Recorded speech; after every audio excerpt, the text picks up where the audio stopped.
샬롬, 오늘도 복되고 좋은 날입니다. 오늘도 주의 말씀으로 하루를 살아가시기 바랍니다. 삶을 살아가면서 때로는 힘들고 어렵고 지칠 때가 있습니다. 누군들 항상 좋을 수만은 없겠지요. 그런데 어떤 사람이 가장 힘들까? 어떤 사람이 가장 삶에 있어서 지칠까? 생각해 보면 어떤 큰 문제를 가지고 있고 어떤 큰 질병에 빠져 있는 사람, 그 사람이 힘들지 않겠나 싶은데요. 그것의 크기를 어떻게 누가 순서대로 매길 수가 있겠습니까? 저는 가끔 이렇게 말합니다. 자기의 사연이 가장 크다. 그러니까 남들이 볼 때는 그 정도 가지고 뭘 그렇게 고민하고 걱정해 이렇게 말하겠지만 자신은 자신이 가지고 있는 이야기, 자신이 가지고 있는 문제, 자신이 가지고 있는 그런 걱정거리들이 가장 크게 느껴질 수밖에 없는 것이죠. 그래서 어떤 사람이 더 큰 문제가 있다, 더 큰 어려움이 있다 이렇게 말하는 것은 그렇게 썩 와닿지 않을 것입니다. 다 자기의 문제를 크게 느낄 거라고 생각하기 때문입니다. 그러면 어떤 사람이 정말 힘들고 어려운가? 그것은 문제의 크기라기보다는 누구에게나 크든 작든 문제는 있는데요. 또 어려움도 있고요. 고통도 따를 수밖에 없는데 그 순간에 옆에 누가 있느냐 아무도 없느냐의 차이일 겁니다. 그러지 않겠습니까? 우리가 질병에 걸려서 몸이 아플 때 아주 큰 병도 있고 작은 병도 있겠지만 아무리 작은 병이라고 해도요. 옆에 아무도 없고 정말 누구 하나 약 하나 사다 주는 사람 없다고 치면 아무리 작은 병도 힘든 겁니다. 마음이 슬플 겁니다. 그러나 우리가 큰 문제가 있어도요. 옆에서 위로해주고 함께해주고 힘을 북돋아주는 사람이 있다면 또 그것도 견딜만 할 것입니다. 그렇기 때문에 어떤 사람이 세상을 살아가면서 가장 힘들까 어려울까 생각해 보면 위로자가 없는 사람입니다.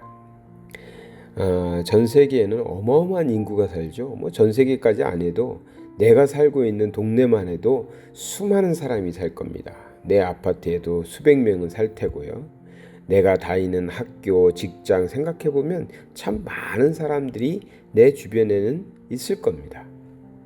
그런데 내가 어떠한 힘든 일이 있을 때, 어려운 일이 있을 때, 병들어서 고통당할 때 그때 그렇게 많은 내 주변에 있던 사람들이 그 중에서 단 한 명도 나에게 위로자가 되어주지 못한다면 나의 어려움에 나의 힘듦에 지금 함께 해주면서 도와주는 사람이 없다면 어떨까요?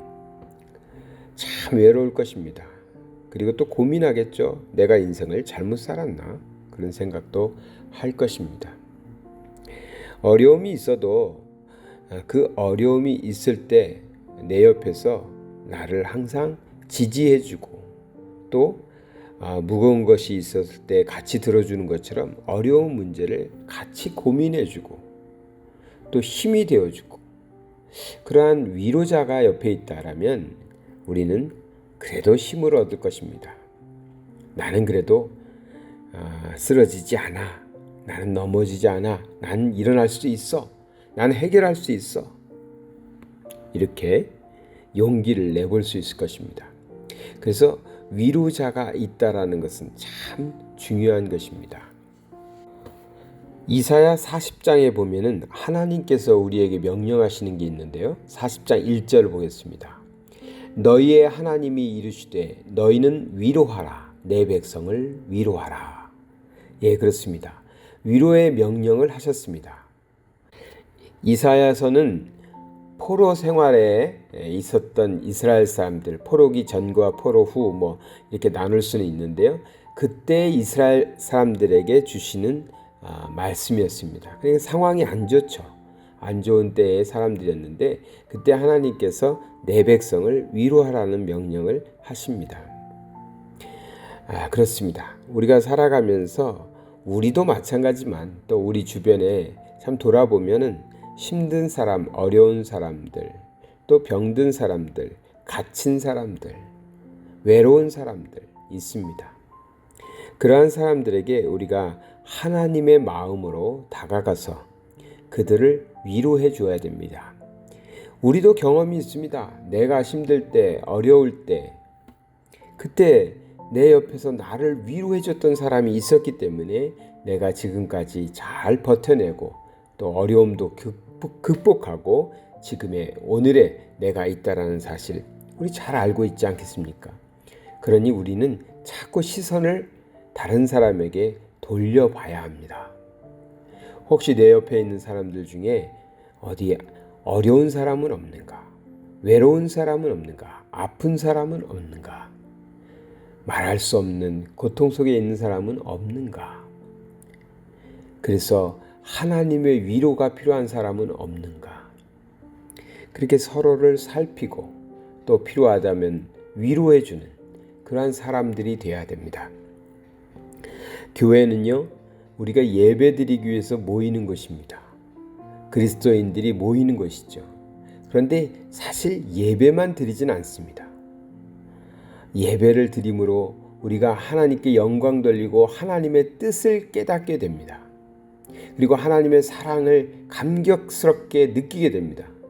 그리고는 뭘 할까요? 그리고는 하나님의 자녀답게 사는 연습을 하는 것입니다. 그래서 먼저는 교회 안에서 오늘 말씀에 의지하면 서로 위로해주는 사람들이 되는 겁니다. 다른 사람을 보고 시기하고 질투하고 헐뜯고 비방하는 것이 아니라 위로자가 되어주는 것입니다. 그래서 교회에 오면 누구나 다 위로받는 사람들이 돼야 됩니다. 어려움이 있었어도 외로웠어도 병들었어도 교회에 오면 나를 위로해주는 사람들이 있구나. 그 사람들을 통해서 하나님의 위로를 느끼게 되는 것이죠. 그래야 교회에 왔던 사람들이 교회를 벗어나서 세상으로 나가면 이제는 세상 사람들을 위로해 줄 수 있는 사람이 되는 것입니다. 이웃들을 위로해 주고요. 또 길에서 만난 사람들, 어려움에 있는 사람들, 병원에 있는 사람들, 감옥에 있는 사람들 어떻게든 우리가 하나님의 사랑으로 위로해 줄 수 있는 사람들이 되어야 됩니다. 정말 힘들 때 위로를 받은 사람은 그것을 크게 기억하고 간직합니다. 언젠가는 갚아주든지 아니면 다른 사람에게 자신도 위로자가 되어서 갚든지 할 것입니다. 많은 힘듦들을 겪고 가는데요. 살고 있는데요. 우리가 좀 다른 사람을 하나님의 마음으로 위로해주며 사는 그러한 하나님의 자녀다운 삶이 되어야 될 것입니다.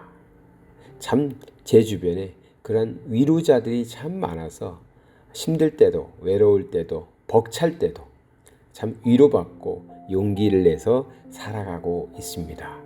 그들에게 감사하는 마음으로 아침 묵상을 해봤습니다. 사랑의 하나님 아버지 감사드립니다. 우리에게 위로의 마음을 주셔서 우리도 위로받고 사는 것처럼 또 다른 이들을 살펴서 누가 아프진 않은지, 누가 병들어 있진 않은지, 누가 외롭진 않은지, 누가 물질적으로 궁핍함에 정말 힘들어하진 않는지, 누가 감옥에 갇혀서 고통당하고 있진 않은지 우리가 우리 주변의 사람들을 살피고 하나님의 마음으로 위로하는 자로 살게 하여 주시옵소서. 예수 그리스도 이름 받들어 기도드리나이다. 아멘.